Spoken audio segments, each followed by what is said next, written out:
সালামুন আলাইকুম।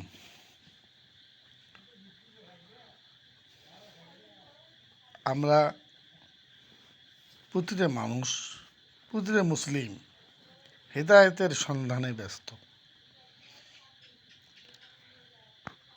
এই হেদায়েতের জন্য আমরা বিভিন্ন জায়গায় গমন করি।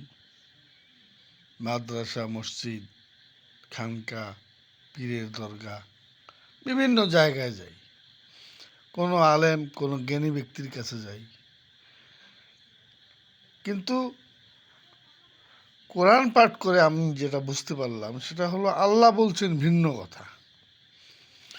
আল্লাহ ৫ নাম্বার সূরা আনআমের ১৬ নাম্বার আয়াতে গিয়ে বললেন, ইয়াহদি বিহিল্লাহু মানিত্তাবা রিদওয়ানাহু সুবুলাস সালাম ওয়া ইউখরিজুহুম মিনাজ যুলুমাতি ইলান নূর ওয়া ইয়াহদিহিম ইলা সিরাতিম মুস্তাকিম।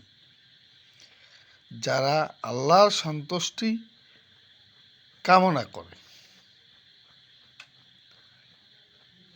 এর মাধ্যমে, এই কোরআনের মাধ্যমে আল্লাহ তাদেরকে অন্ধকার থেকে আলোতে নিয়ে আসেন এবং সঠিক পথের সন্ধান দেন।